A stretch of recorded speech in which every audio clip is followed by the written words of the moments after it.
do Estado, mas o Congresso vai ser o dito de contenção das medidas que eu acredito que o governo vai querer tomar daqui por diante para tentar reverter de forma errada a questão de popularidade. O governo, hoje, eu considero o processo de desgaste dele irreversível, porque não se trata só de falta de confiança no atual ministro, que não teve a força necessária e o apoio necessário para tomar as medidas. Eu acho que o ministro, eu gosto muito do atual ministro, apesar de achar que ele não é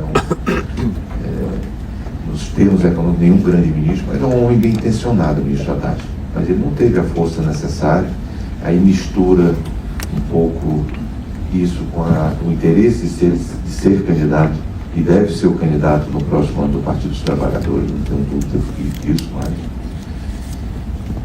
mas o Congresso Nacional pode ter certeza que vai conter qualquer tipo de medida para tentar reverter de forma equivocada essa questão de popularidade. Eu acho que o nosso grande desafio agora é fazer essa transição até 2026. Eu sei que estou focado nisso, politicamente, para o meu partido, seria melhor agora romper com o governo, tornar o governo insolvente, sem condições políticas, mas isso seria muito ruim para o país nos próximos 2 anos, nesses últimos 2 anos de governo. Porque se o meu partido hoje, muitas vezes me cobra, rompe com o governo, se eu romper, vai romper todo mundo. Como aconteceu... O partido tem um ministro do governo, né? Acho que essa é a grande cobrança. Mas muito semelhante ao que aconteceu com o governo Dilma, quando o nosso partido saiu, desencadeou todo o processo de impeachment. Só que uma coisa é você tirar Dilma, que tinha naquela época, porque eu costumo dizer que quem faz impeachment de presidente não é o Congresso, é a população. A Dilma foi tirada porque ela tinha 7%. O Lula tem um piso de 30%. Então não vai cair dele. Um presidente com 30%, não tem como você decretar um impeachment do presidente. Então, e eu acho que seria muito traumático para esse momento econômico que nós estamos vivendo entrar nesse processo. Então, eu acredito que o melhor é dar governabilidade para o governo, para que ele termine esse atual governo sem criar maiores problemas do que já criou para o país, e nós focarmos em criar uma base política para o próximo ano que seja capaz de fazer as transformações que o Brasil precisa, porque não basta só também ganhar a eleição. Nós vamos ter que ter um presidente que tenha condições de dialogar com o Congresso, ter maioria para fazer as transformações. Nós vamos ter que enfrentar essa questão previdenciária, a questão de excesso de assistência social no país, né? Nós temos que virar, porque não tem, daqui a 5 anos o PPC vai estar maior do que o Bolsa Família. Então, os dois somados dão mais de 100 milhões de habitantes, né? Vamos ter que ter. Mas também não adianta só aprovar essas mudanças no Congresso. Nós temos que ter o judiciário, a mídia, as pessoas conscientes que o país chegou num momento nessa encruzilhada que nós temos que virar a página. E eu procuro fazer isso para que a gente construa essa base para o próximo ano. Tendo diálogo com o atual governo, eu converso muito com o ministro Haddad quando ele precisa. Nunca me faltei a fazer. Eu nunca quis fazer como o PT fazia no passado, ser contra tudo, contra todos. Tem que ver essa questão é um projeto muito caro para eles, a questão do imposto de renda. Amanhã deve estar apresentando uma alternativa em nome do nosso partido ao presidente Hugo Mota. Ele já recebeu essa proposta, nós vamos explicitar ela. Se ele incorporar, nós vamos fazer essa mudança. E o que consta quais são os pilares dessa proposta? Aqui está todo mundo taxado nos acima dos 50 mil, então não tem uma como redação. um parlamentar votar contra a isenção para quem ganha 5 mil reais. Não tem como. Nós temos que ver a questão da compensação. Essa é a modificação, a proposta que nós vamos fazer, que enfoque em 3 vertentes, que eu não posso dizer, porque eu preciso que o presidente incorpore esse projeto. Se ele incorporar, ele vai indicar um relator do nosso partido, para que a gente possa fazer essa modificação. Mas aí, primeiro, eu vou ter que apresentar isso e ter a concordância do presidente Hugo Mota. Então, mas basicamente, eu considero que o atual Congresso é um Congresso que tem esse foco, fazer essa transição para o país, né? E eu acho que nós temos condições políticas totais. Não adianta o governo vir com questão de reforma ministerial, entregar cargos para o partido que não muda um voto e nem muda, como não mudou quando ele entregou um cargo para o meu partido, mesmo sem a autorização do partido, mudou um voto. E como não muda nenhum partido? Porque, e quanto mais próximo ficar das eleições, mais essas pessoas vão ser cobradas, e a base política que vai sair em 2026 é uma base até e para as emendas vale a mesma coisa. Então, assim, isso não tem muita. Porque a briga dessas 50 bilhões é se isso aí vai ser gasto pelo governo ou pelo Congresso. A discussão é essa. Não estão querendo pegar os 50 bilhões e tirar e não gastar. A discussão é essa. O governo gostaria de ter, e utilizou o Supremo para isso, para tentar tirar esse controle do Congresso, para passar para devolver para o Congresso em troca de apoio político, né? E eu não acho isso correto.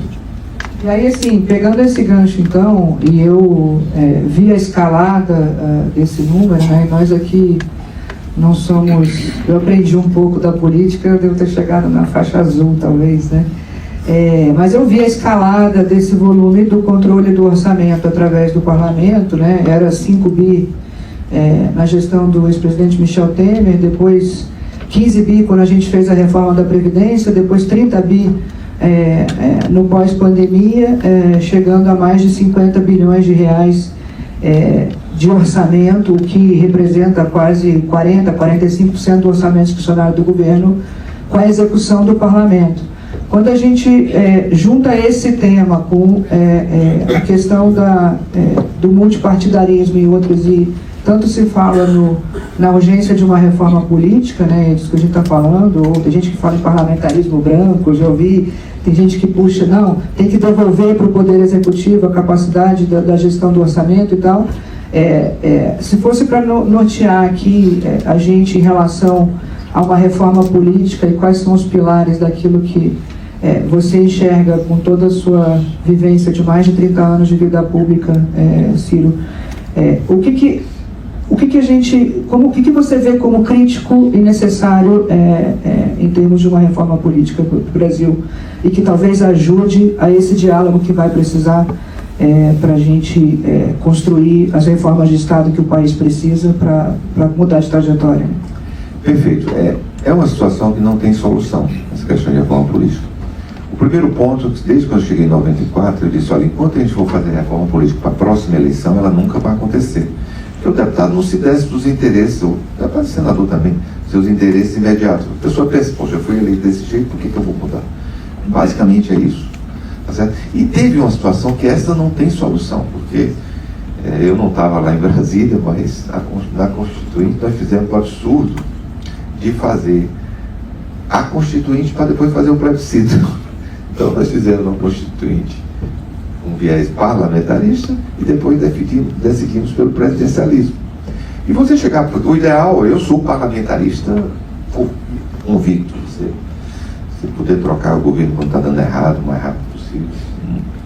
Mas a população brasileira não vai abrir mão de escolher o presidente da República.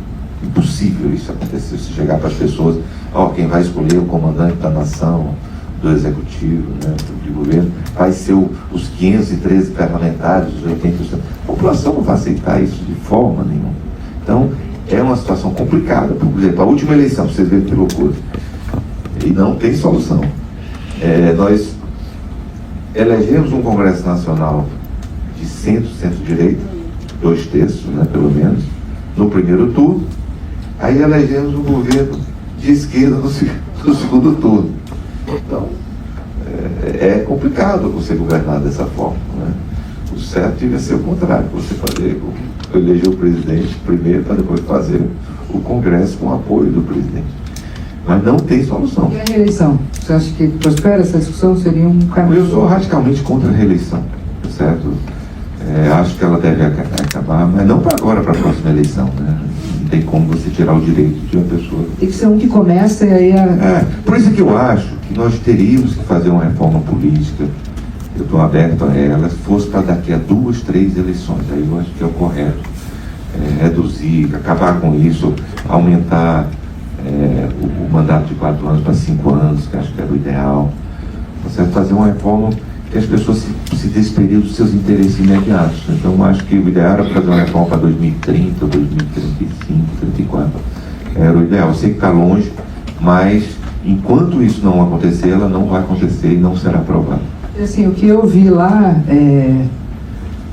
e assim, a agenda que precisa, e obviamente a gente teve ali o efeito da pandemia, né, que atrapalhou, então fez a reforma da Previdência no primeiro ano, foi para a pandemia, mas você começa, tem a eleição, tem o primeiro ano para fazer, aí no segundo tem a eleição municipal, aí o Congresso, não, agora vai todo mundo para a eleição municipal, aí você tem um pedaço do terceiro e depois já tem a eleição de novo, aonde o candidato está mais focado na reeleição do que num aprofundamento, né, e num término bem sucedido do governo. Então o último ano e o segundo são anos difíceis, sobram 2 e eu concordo que você precisa de pelo menos 5, né? Então, e aí eu não sei até onde essa questão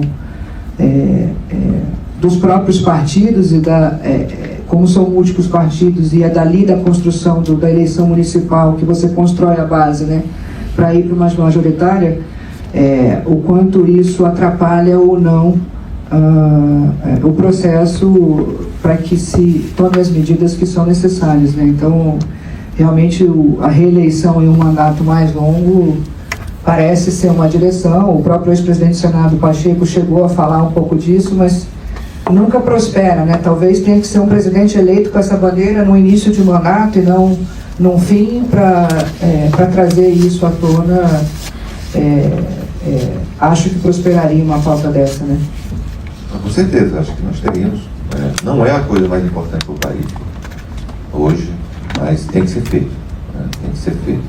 Eu acho que o grande desafio do Brasil vai ser enfrentar, a partir de 2027, essa questão de tamanho do Estado, né? Nós temos que ter uma pauta, não tem mais como continuar, não tem país nenhum no mundo, não tem um exemplo de país de sucesso no mundo que venha com esse viés de aumentar o tamanho do Estado, aumentar gastos públicos para tentar fazer com isso a economia. Não tem isso. Não. Acho que nós sou um otimista por natureza, acho difícil, acho que nós não vencermos a próxima eleição se nós tivermos capacidade de nos unirmos em torno não de um nome, mas de um projeto de país.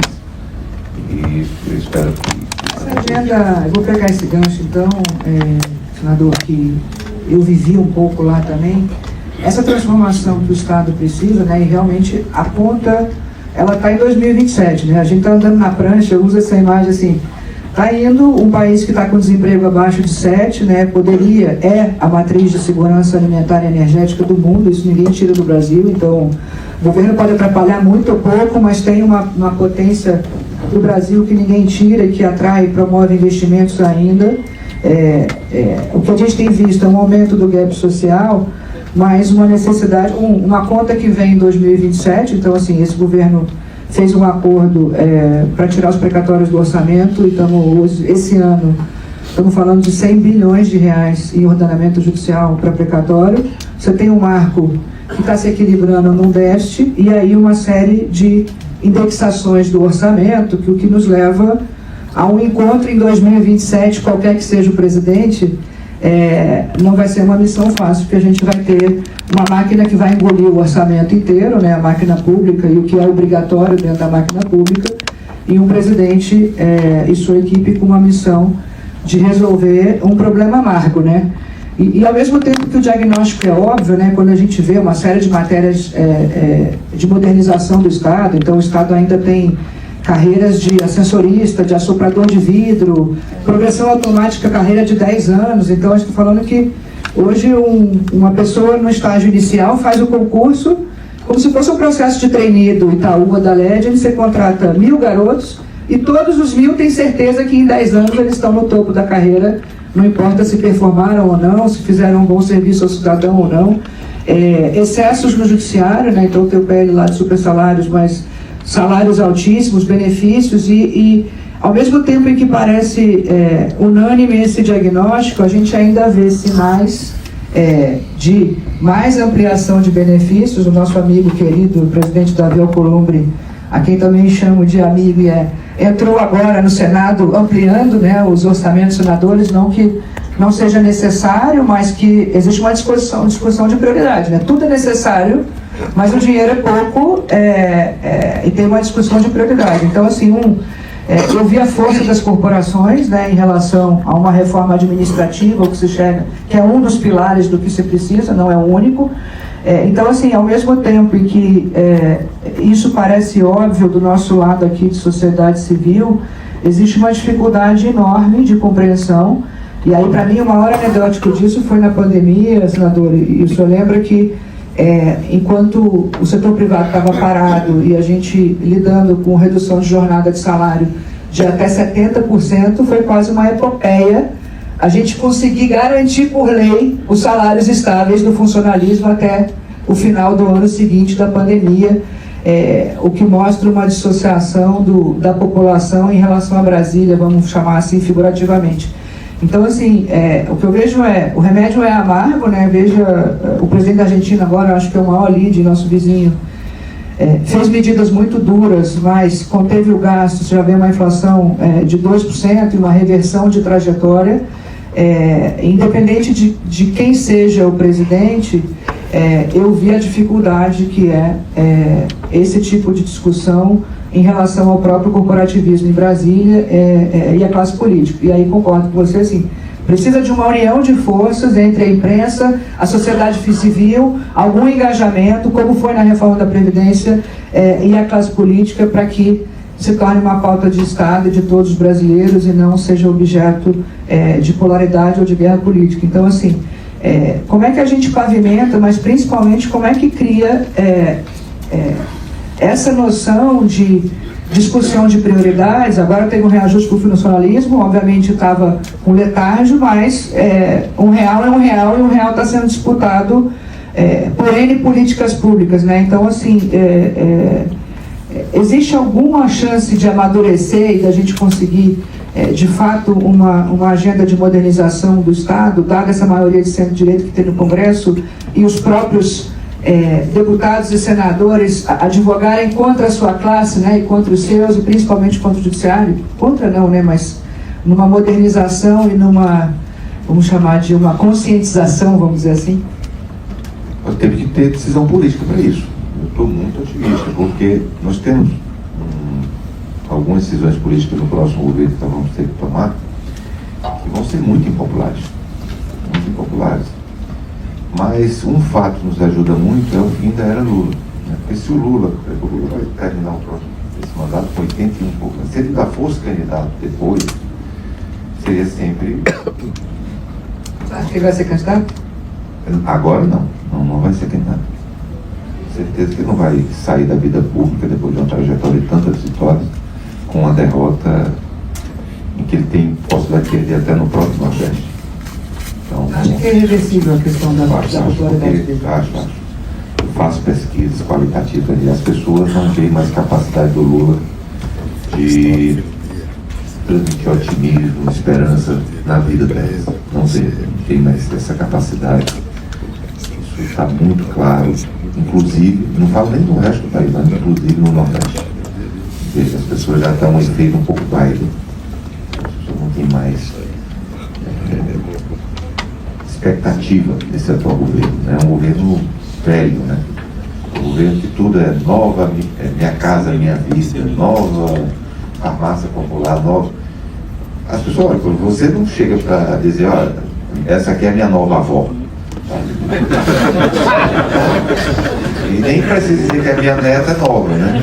Então, sabe, ele não tem mais essa capacidade. Ele não tem mais capacidade de dialogar com as pessoas. Outro dia ele chamou uma rede de televisão para falar com a sociedade, né? E hoje,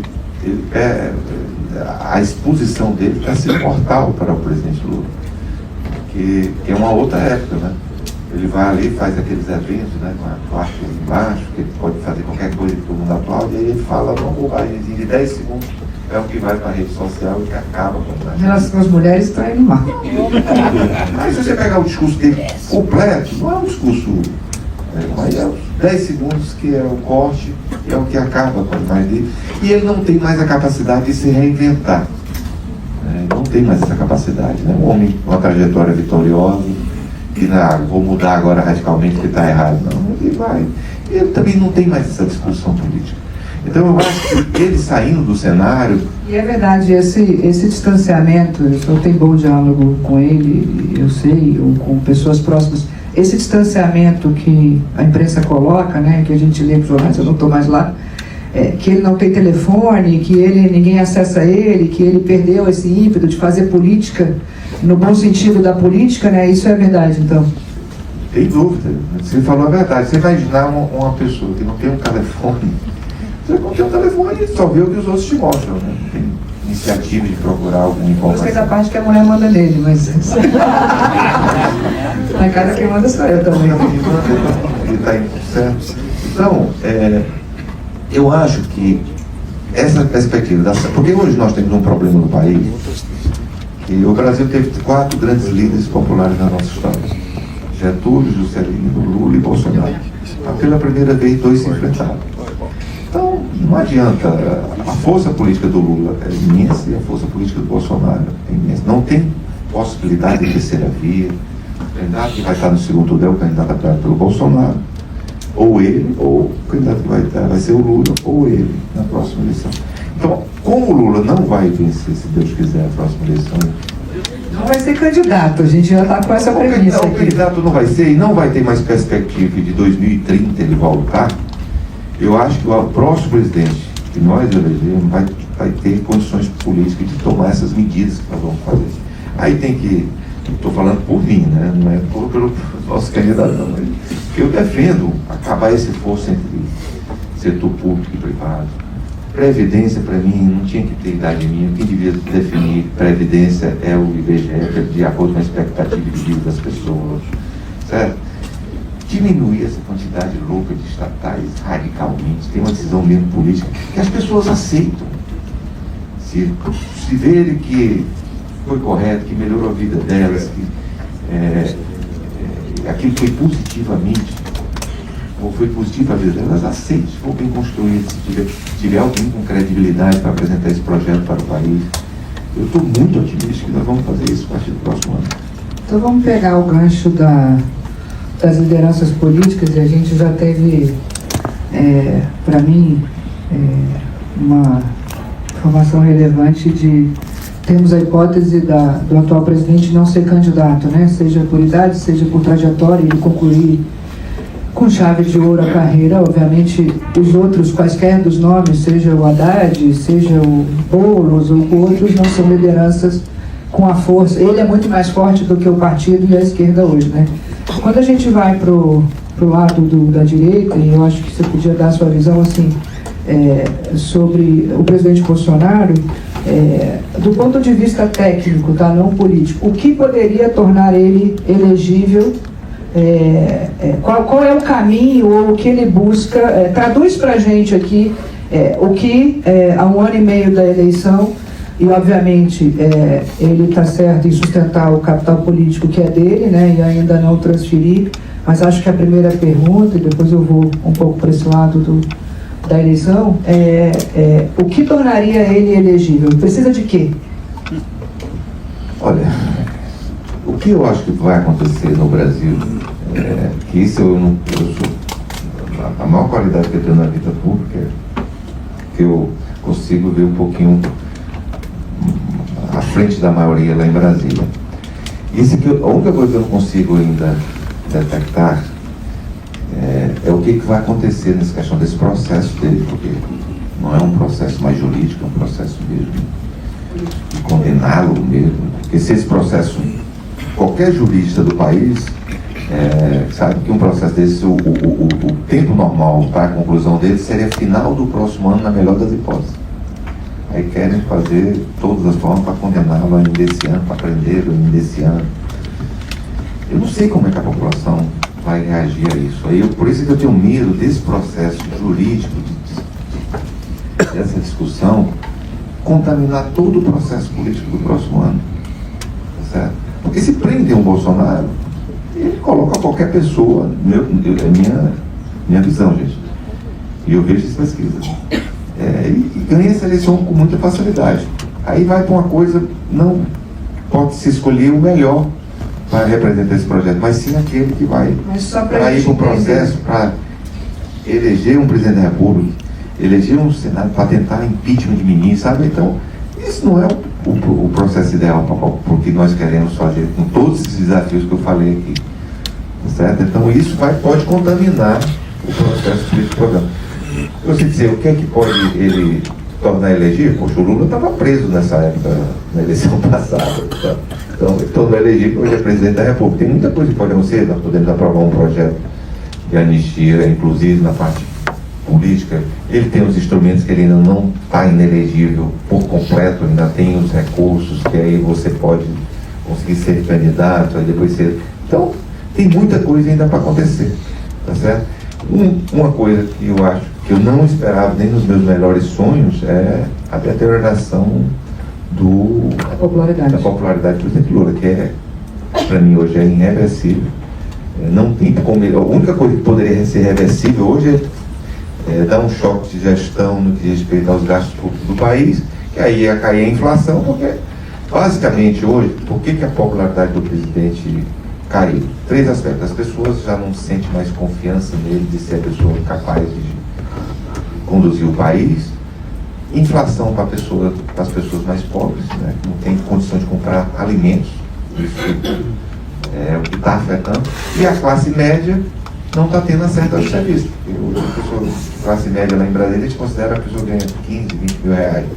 A pessoa hoje vai no supermercado, num restaurante, gasta 400 reais. Então as pessoas não estão tendo acesso ao serviço no nosso país. Você acha que a Mix está acabando com a popularidade?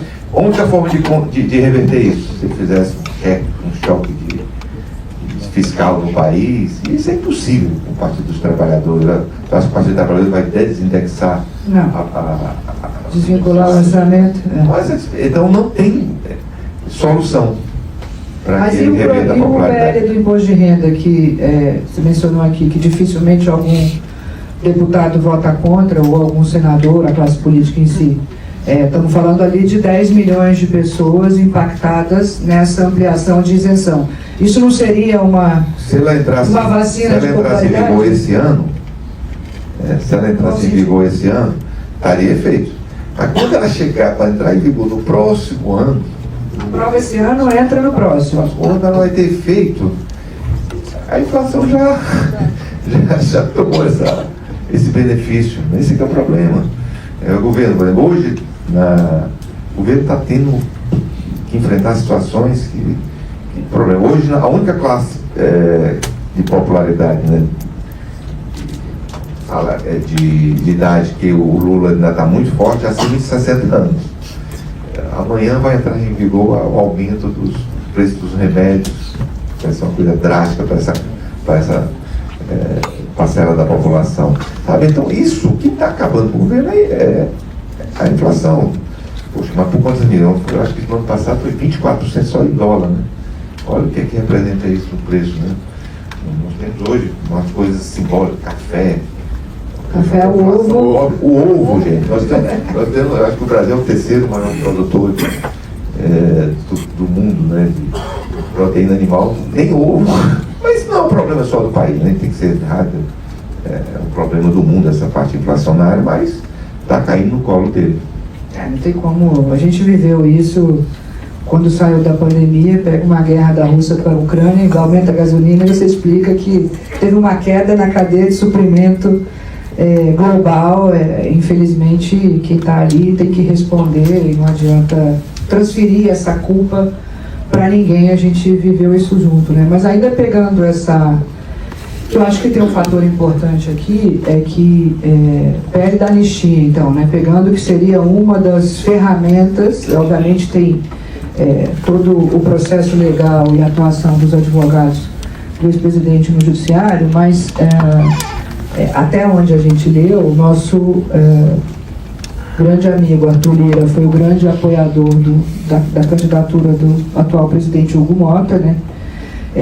e que dentro do apoio dos partidos, mas principalmente do PL, que tem uma bancada grande, estaria um compromisso dele em pautar a discussão, e pautar e colocar a debate algo que claramente tem uma parcela relevante da população que quer ver essa discussão, né? Seja do ponto de vista da elegibilidade ou não do ex-presidente, seja por exageros, né, ou generalismos nas condenações em relação ao ato de 8 de janeiro. Você, como presidente do partido e grande amigo do Arthur e do presidente Hugo Mota, você acredita que o PL da anistia será pautado? E, assim, por ser PL, né, projeto de lei requer maioria simples na aprovação, então estamos falando de 260 votos, vamos generalizar para aprovação.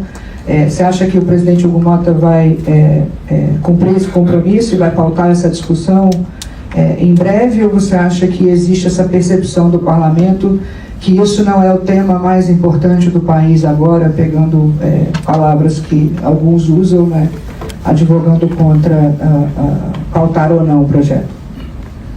Olha, apesar de não ser o tema mais importante do país, é um tema importante principalmente para as pessoas que estão presas injustamente por aquele crime, com aquelas penas. Eu não defendo pura e simplesmente anistiar quem quebra prédio público, quem invade, quem não. Mas a pena tem que ser de acordo com esse crime, não penas absurdas de 16 anos de cadeia, né, para uma pessoa. Não é mais grave você quebrar um vidro do Supremo, do Congresso Nacional, do que você matar uma pessoa. Né? Então tem que ter a dosimetria e eu defendia que essas pessoas não é por simplesmente anistiá-las, até ter um período grande de transição para que ela não voltem a cometer esse tipo de crime, senão elas teriam que cumprir uma pena semelhante, alguma coisa desse tipo assim. Mas o que é fato que o presidente nem o presidente Davi, que eu votei, não são os senhores da razão de dizer o que é que vai ser votado, o que é que não vai ser votado. Tem que votar a maioria que vai ter que decidir. E hoje tem uma maioria para aprovar. Uma maioria para aprovar esse projeto. E eu acho, sinceramente, muito bom para o Brasil nós virarmos essa página. Não teve nenhum tipo de... E nós já tivemos situações no passado de tentativas semelhantes como essa. A última acho que foi o Juscelino. O próprio Juscelino enfrentou isso e mandou no momento seguinte um projeto para anistiar e virar a página da história. Então nós ficamos com essa discussão, porque isso aí vai atrapalhar todo o Congresso Nacional com obstruções, com outras coisas. Eu sou favorável a colocar logo em votação isso e ver se tem maioria, se não tem, e vai virar a sua página. O projeto atual, pela redação da... Foi o Sóstenes que é o autor? Não me lembro. É do PL, eu não me lembro quem, mas... É o deputado Rodrigo Valadares, que é o relator. Ele tornaria o ex-presidente Bolsonaro automaticamente elegível ou haveria não tem nada disso, né? É uma construção jurídica a partir da aprovação. Estaria livre dessa situação da questão do 8 de janeiro. 8 de janeiro. Não tem nada a ver. O processo dele pela reunião com embaixadores, que eu acho até mais absurdo ainda você condenar uma pessoa que se reuniu com embaixadores. Esse é o motivo da inelegibilidade dele hoje. Esse está inelegível hoje por conta dessa situação. Não tem nada a ver essa anistia com tornar o presidente elegível.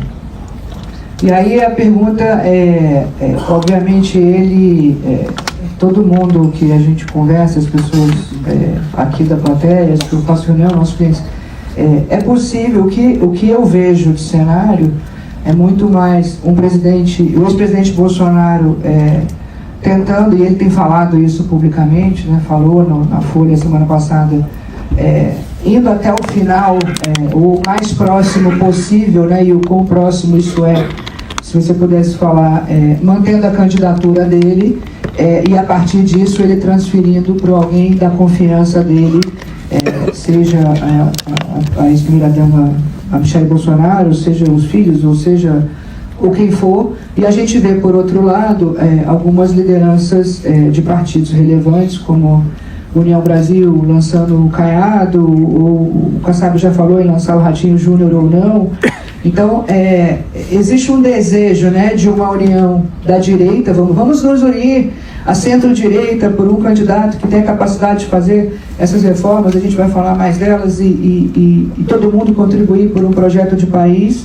Mas hoje o que se vê na política, infelizmente, por motivos diversos, parece mais caminhar para candidaturas dissociadas e depois uma união num segundo turno, né? Saiu o Caiado por um lado, que vai lançar agora no início de abril, saiu o Ratinho Júnior pelo PSDB, saiu o Bolsonaro ou alguém dele, que obviamente é quem possivelmente tem maior percentual de votos num primeiro turno, e depois todo mundo se une numa candidatura no segundo turno.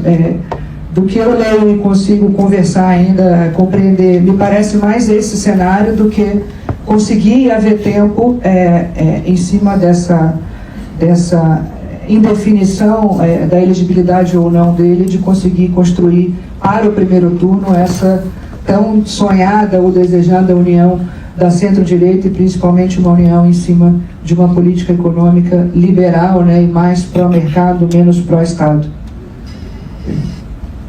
Vocês podem anotar, lembrar desse dia de hoje, que não é isso aí que você falou que vai acontecer. Que bom. Tem dois aspectos que é difícil ainda dizer o que vai acontecer. Hoje nós temos um candidato, que é o governador de São Paulo, que se tiver o apoio do Bolsonaro, não tem mais eleição no país. Ele está eleito, e ele ganha inclusive no Nordeste. Uma eleição assim que o Lula não disputa em hipótese nenhuma contra ele. Ele é conhecido no Nordeste? O apoio do Bolsonaro.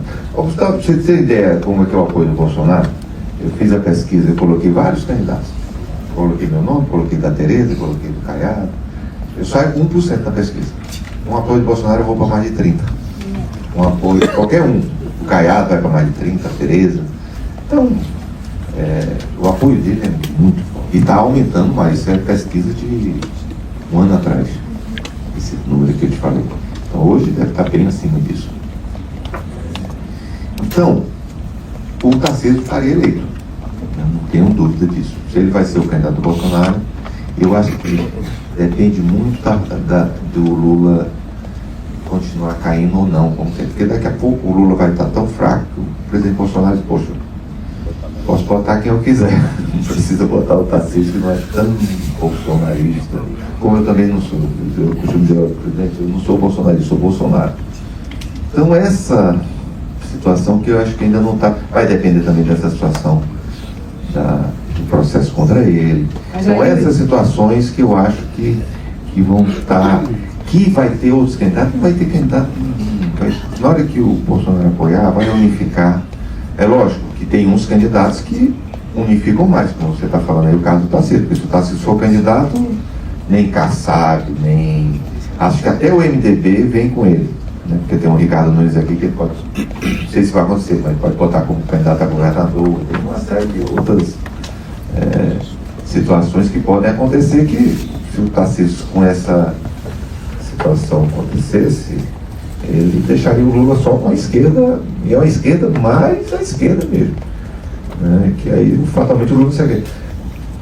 Se for um filho do Bolsonaro, talvez não unifique tanto, né? Mas a força política, porque pela primeira vez, olha, eu faço pesquisa desde antes da eleição municipal.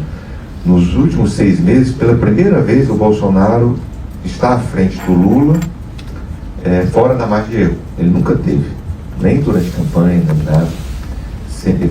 Na época da eleição, ele passou, antes daquela loucura de Zé Zambelli, Roberto Jefferson, tinha ultrapassado o Lula, mas na margem de erro. Agora está acima, o Tarcísio já está ganhando, a Michelle já está ganhando. Então, eu acho... Considerando que é ele, né, ainda. Se não for ele... Então, mas a força de transferência dele é muito grande, então vai aglutinar. Por mais que possa ter algum ou outro candidato, não acredito que elas são eles... porque as pessoas estão pensando em ser o candidato da direita, né? O Ratinho, o Caiado. Mas na hora que tiver um apoio do Bolsonaro, qualquer candidato dele dispara e vai com essa polarização maluca do país, aí vai ser um confronto. Até porque o Lula prefere também enfrentar, né, por conta da questão da rejeição.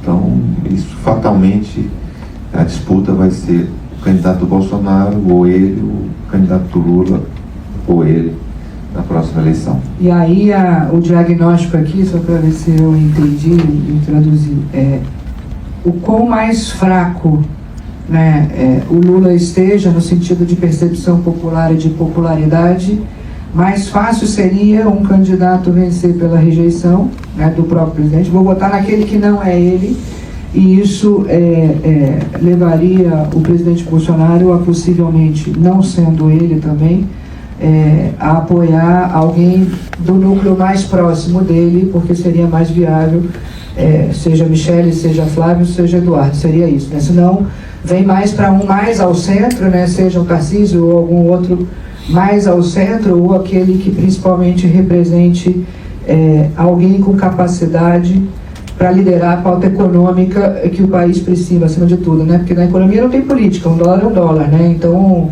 eu acho que o remédio é mais por aí que se precisa, né? Quem tem a capacidade de consertar e tirar, gerar uma atração para o país, seria alguém mais ao centro,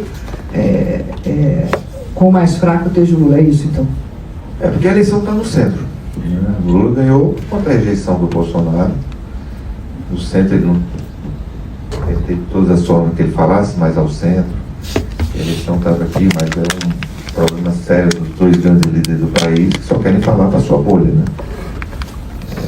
Tanto o Lula, que eu não tive uma grande surpresa para mim, quando nós perdemos a eleição, eu digo, poxa, o Lula vai vir para unificar o Brasil, vai vir com o espírito do Mandela, mas veio um espírito do Che Guevara. Então,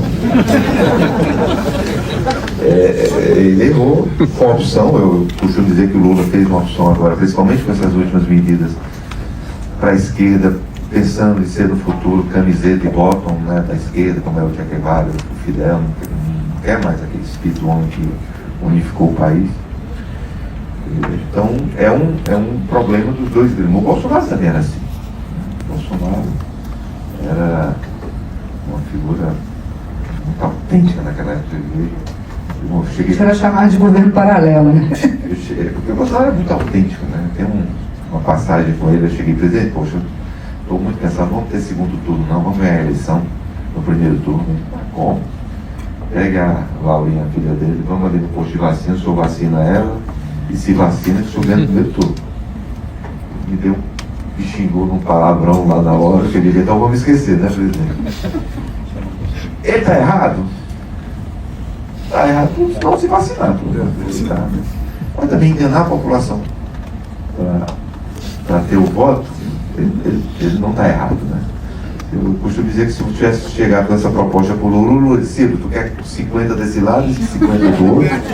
Então, mas são pessoas que, infelizmente, dividem muito o país por conta de querer falar para a sua bolha. O Bolsonaro ainda hoje tem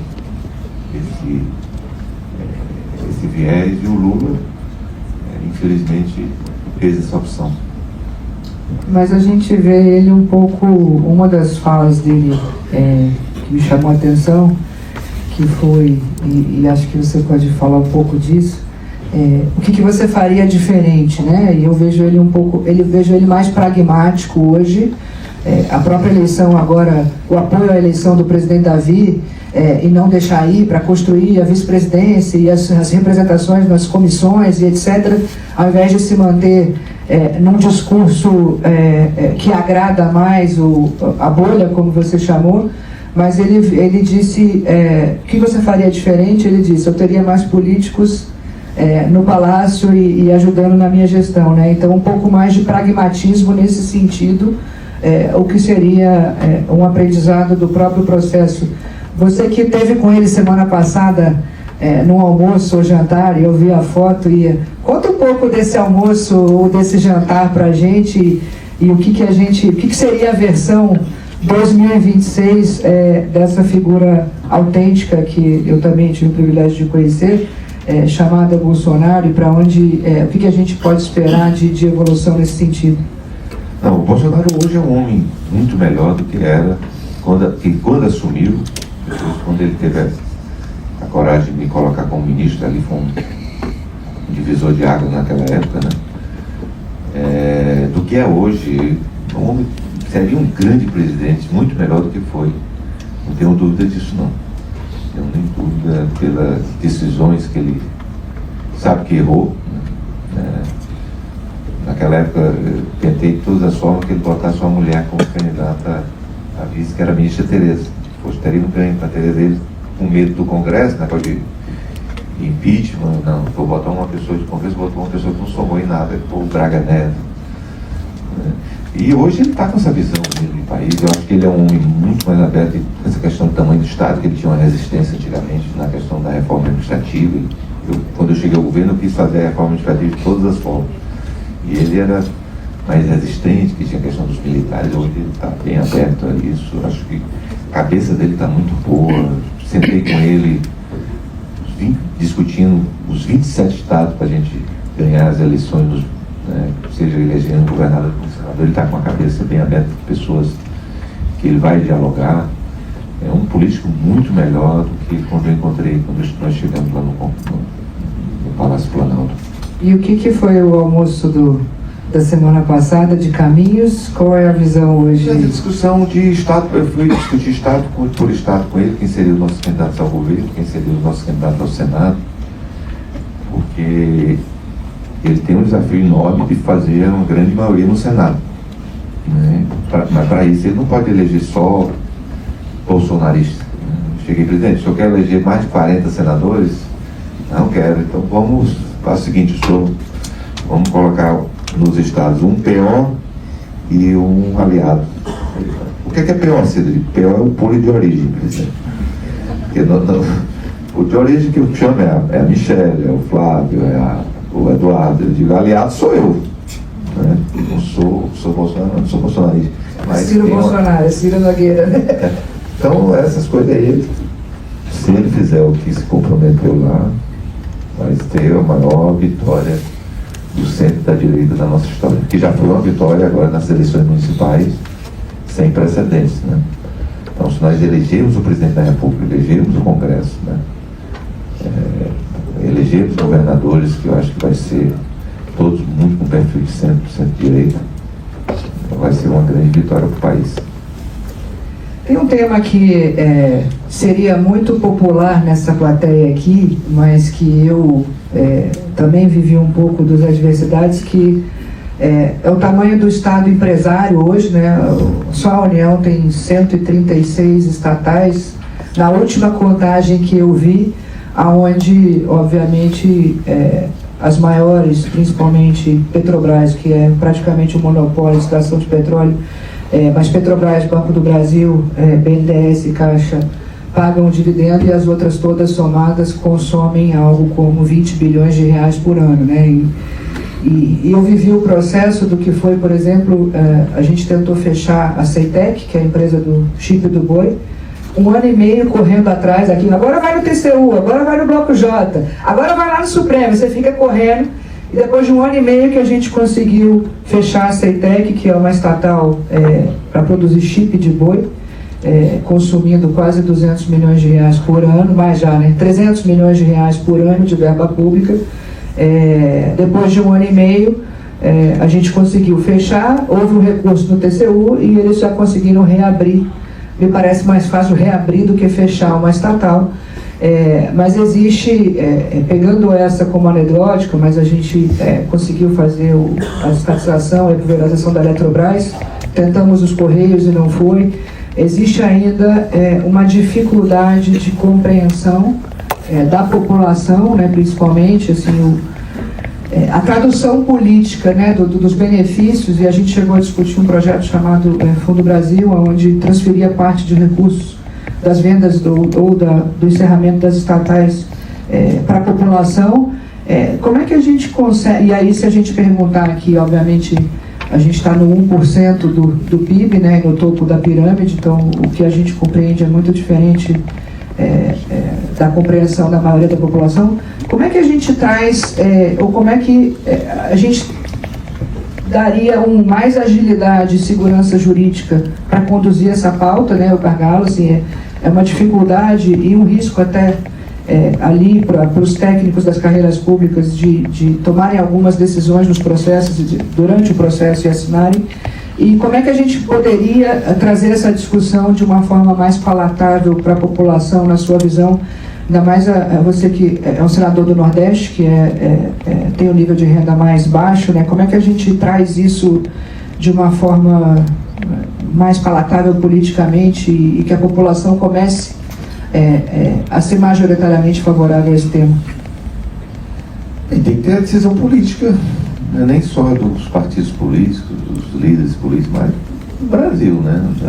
Vocês aqui que são pessoas que têm uma importância enorme para o Brasil, de nós assumirmos a responsabilidade de discutir o Brasil, discutir os caminhos do que deu certo fora, os exemplos que deu certo fora, para que a gente possa implementar aqui no Brasil, né? Porque hoje nós temos um país completamente sitiado pelas corporações. Outro dia, Daniel, estava a discussão de supersalários, né? Então, eu estou defendendo há muito tempo que a gente possa... Está no Senado, né? Está aprovado na Câmara já. Aí recebi uma entidade lá, do setor jurídico. Aí ela disse, não tem nada a ver com isso. Começou a falar que não tem nada a ver com essa questão orçamentária, nós não podemos ser prejudicados. Aí eu perguntei, quando a senhora, a senhora mora no Brasil ou no Paraguai? Como se não tivesse nada a ver com o país. Da mesma forma eu falo de vocês aqui. Temos que ter a nossa responsabilidade, ver o que é correto, começar a discutir o país, né? Começar a externar um pouco as nossas opiniões para que a gente possa dar um caminho, mas eu não falo nem discutir projeto individual de um candidato, não, mas um projeto de país. Então, nós queremos isso para o Brasil. O certo é isso, os exemplos corretos são esses. E cada um também fazer a sua parte, não deixar só com a gente, não. Existe hoje essa união em um projeto de país? Não? Você vê capacidade... tirando eu como você, sou otimista. O Brasil é rico demais para dar errado, não teria uma chance de dar errado com todo o que a gente tem de potência, mas entre a vontade, né, e a verdade, uma dificuldade muito grande dessa construção num projeto de modernização do Estado, de transformação do Estado, principalmente. O que a gente poderia aqui ajudar e contribuir e como fazer? Acho que o como fazer que é o grande desafio hoje, né? Ter coragem de fazer isso, né? Por que nós não vamos fazer? O que é que nos impede de fazer isso? Eu, como já estou com muito tempo na política, agora eu já perdi um pouquinho os limites de falar o que eu penso. Antigamente eu pensava, o assessor eleitoral não é gostado. E pior que o eleitorado está apoiando isso. Sabe, eu falar o que eu penso mesmo. E olha que eu sou do Piauí, que é o estado mais lulista do Brasil, né? Mas eu sou um dos grandes adversários do presidente na parte de governo, não sou nada, pessoal, gosto muito dele, ele gosta muito de mim, já tentou falar comigo diversas vezes, e eu já disse só vou falar com ele depois de ele deixar a presidência. Mas eu agora, e aí, eu sou do Estado, né? Fiz a pesquisa agora, eu tenho quase 70% do Senado lá, as pessoas estão apoiando, apesar de eu ser contra o Lula. E ter coragem de falar dessa questão de tamanho de Estado, desse excesso de gastos, um judiciário imenso do nosso país, né? Enfrentar algumas situações, né? Em alguns estados que eu vejo, se gasta mais com a Assembleia Legislativa que com o Judiciário, essas coisas que nós temos que começar a discutir e falar. Enfrentar isso, né? Ter coragem de enfrentar também as corporações, esses interesses que sequestraram um pouco o Brasil. E vamos fazer. Eu acho tudo que eu falei aqui é completamente execuível, né? Basta ter vontade. A gente chegou a pautar uma discussão de aglutinação dos municípios, né, por dotação orçamentária, e aí parecia que eles querem extinguir, como se a gente fosse tirar do Brasil aqueles municípios. E era justamente um diagnóstico óbvio de que, eu não me engano, na época era 40% dos municípios hoje, a máquina pública do próprio município consome 100% ou mais de 100% da arrecadação e não sobra zero para fazer política pública, né? Então, essa é uma via que eu vejo... Essa discussão não é tão fácil, não né? É fácil. Porque você extinguir esse município, as pessoas vão acabar... Aí você vai ter uma concentração populacional muito grande, né? Acho que melhor é nós termos uma exigência para esses mesmos municípios terem limite de gastos e gastar da forma correta. Eu acho que talvez, por simplesmente você extinguir e aglutinar, vai acabar concentrando nos grandes municípios, que seria um problema para o país. Mas eu acho que só tem que acontecer. E essa federação recente do PP com a União Brasil, o que constrói o maior partido do país, qual é o espírito, né, e a vontade e a vocação dessa união? Se pudesse falar um pouco, vai ser um partido novo, único, e qual é o tamanho? Se pudesse falar um pouco desse tema para a gente. É uma federação minha, eu lutei muito que ela fosse com republicanos também, mas o republicano teve algumas dificuldades para entrar, e ela está 99% consolidada com a União Brasil. Na prática vai ser o maior partido da Câmara, com 115 parlamentares, que vai entrar alguns parlamentares, o maior partido do Senado, o maior partido em número de governadores, o maior partido em número de prefeitos e o maior partido em número de vereadores. Então é uma força política muito importante. Eu quero que ela tenha um viés conservador aqui, e principalmente para ser um poder moderador tanto para a esquerda quanto para a direita, para que a gente possa ter um projeto de país baseado no que pode dar certo. Uma agenda liberal na economia, né? Total. Isso aí, sou radical.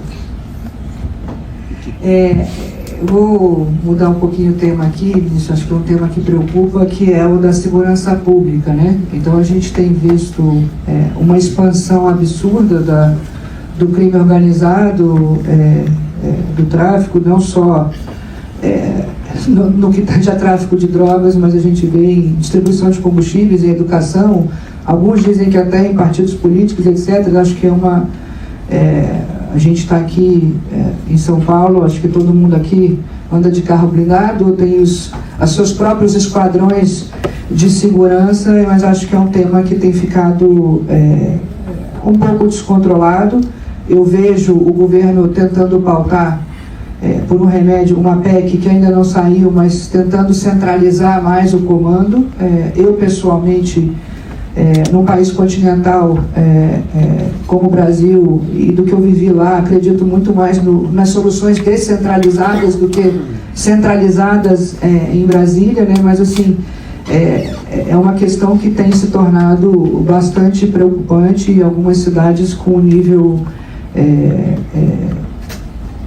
assim, difícil da população conviver, e uma criminalização de policiais. É uma discussão difícil, né, entre direitos humanos e segurança, mas se vier essa PEC, vindo ou não, mas na sua convicção como liderança, quais são os caminhos regulatórios ou a nível estadual e municipal que a gente deveria pavimentar para que a gente tenha um combate mais efetivo dessa expansão do crime organizado? A situação do crime organizado no país já passou do limite, né? Um tema muito importante. Semana passada eu fiz um grande seminário em Brasília, pela nossa Fundação Francisco Dornelles, sobre esse tema. A abertura foi do ministro Lewandowski, que é uma pessoa que eu tenho um respeito, uma admiração enorme, mas foi muito conduzida por diversos atores do país, em especial o DERIT aqui de São Paulo. E o que a gente poderia fazer a curto prazo no Congresso de legislação que pudesse melhorar essa situação. Aí tem os mais variados temas que a gente tem que enfrentar. O primeiro, essa questão do crime organizado, do braço financeiro do crime organizado, nós temos que enfrentar o mais rapidamente possível, porque essa situação tomou conta do país, não é mais o problema de São Paulo. Por que parece, a situação de São Paulo é a melhor do Brasil, né? Eu sei que tem problemas, mas em comparação com outros estados é o melhor do Brasil. Temos que enfrentar isso aí, tem questão de recursos para esse investimento, a questão da legislação.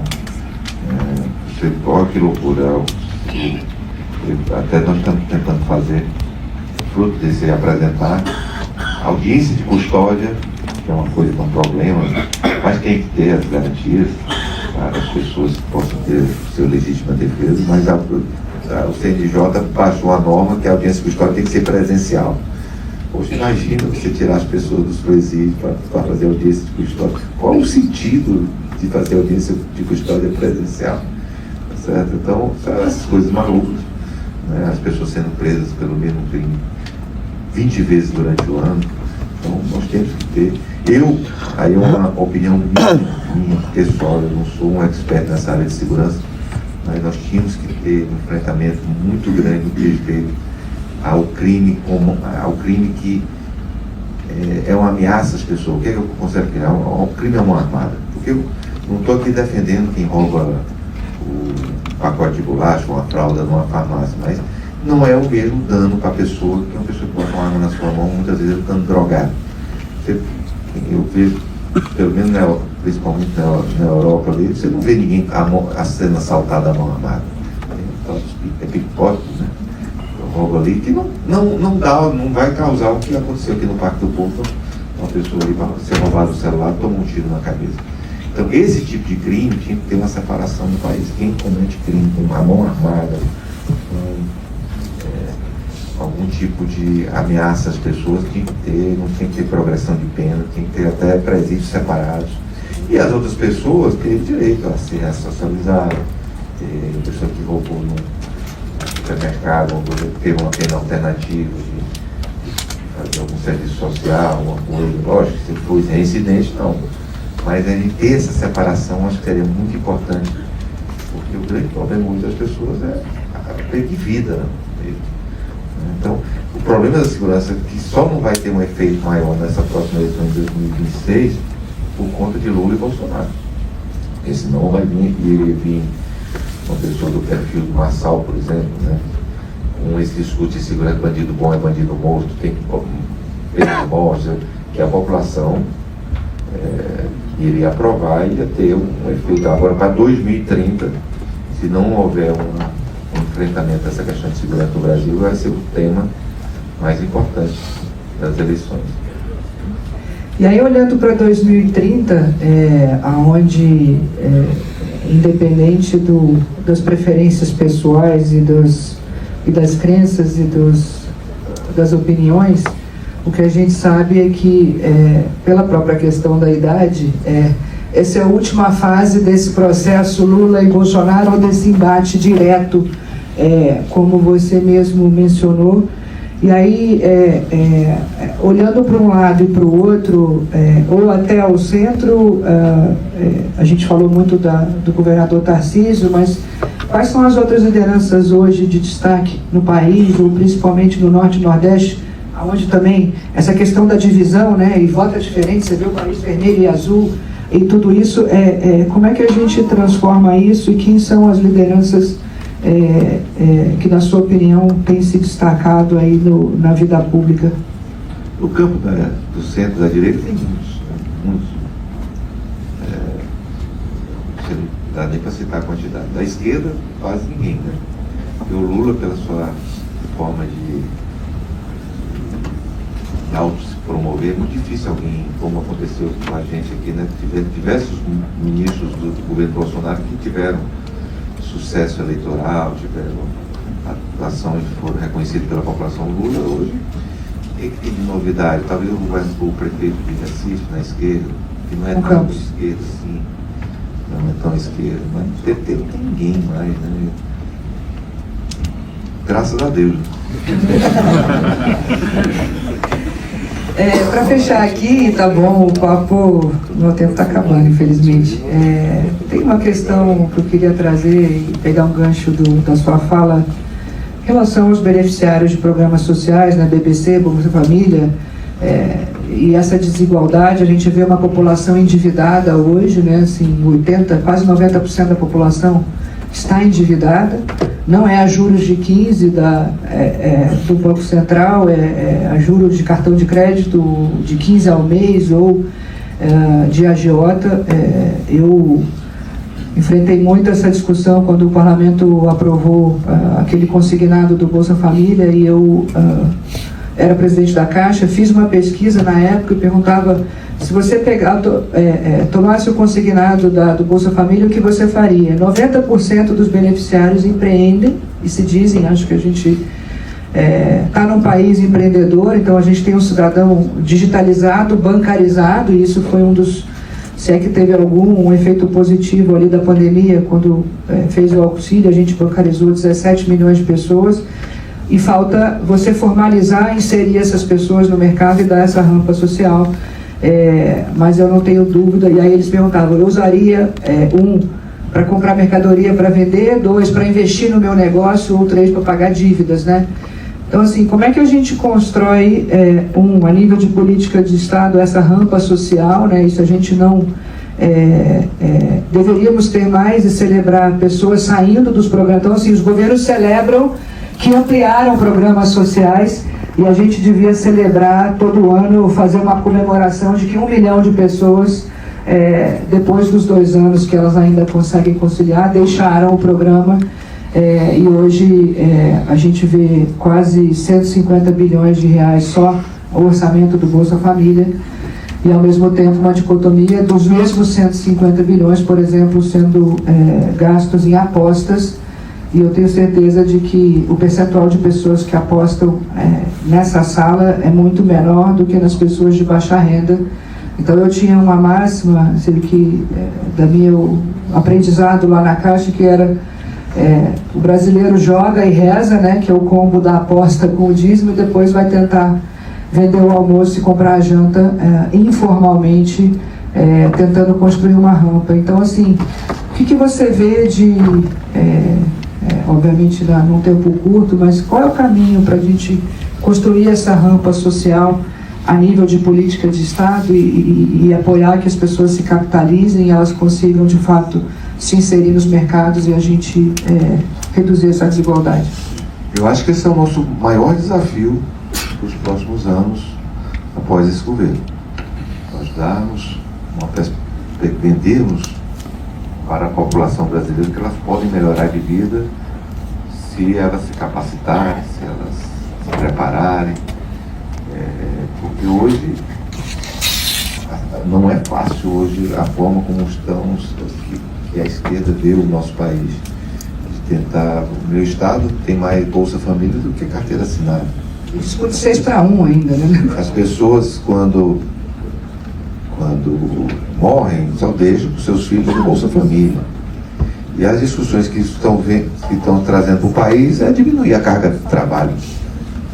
Deveria ser o contrário, nós sermos mais eficientes.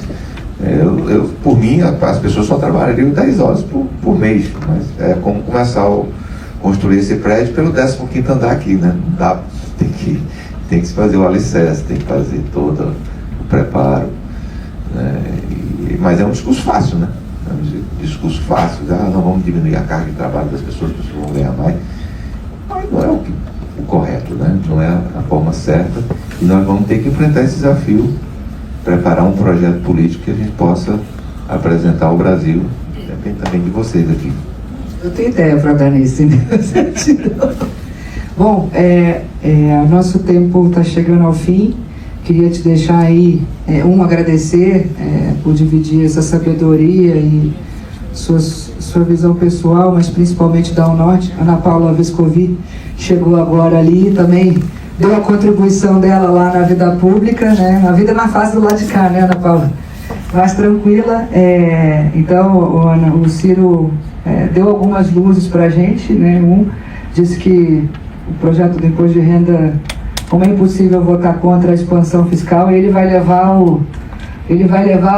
as remédios para segurar o gasto, mas trouxe aqui insights importantes. Então, quero agradecer muito, em nome dos meus sócios aqui da LED, em nome dos nossos clientes, agradecer sua contribuição na vida pública. Eu sempre disse que se Central existe, eu era Central Futebol Clube, né? Porque acho que ali teve um amadurecimento muito grande do centro em relação a essa questão do gasto público. Acho que a Dilma, o governo dela foi um aprendizado para o país, né? A gente conseguiu, em cima da expansão de gasto, fabricar uma crise que destruiu 2 milhões de empregos e quase jogou o país numa inflação de 2 dígitos. Então, passar aí para suas considerações finais e principalmente agradecer muito a sua presença e os seus insights e a sua amizade. Obrigada, ministro não, senador Ciro Nogueira. Meu amigo, já estou pregonizando para você ser ministro de novo, viu? Não, gente, só para dizer que eu sou um otimista, acredito que a gente tem muito que fazer pelo país. O cenário, por mais que seja muito desafiador agora, é muito positivo para o futuro. Se nós, o cenário político está indo bem para o futuro, né, da perspectiva. Agora cada um tem que fazer a sua parte, eu vou tentar fazer a minha, estou lá às horas, foi um prazer enorme estar aqui com você, Tânia, uma grande companheira de governo, marcou época a sua passagem lá. E vamos fazer isso juntos. Foi um prazer enorme, muito obrigado pelo carinho, pela forma que vocês me receberam aqui.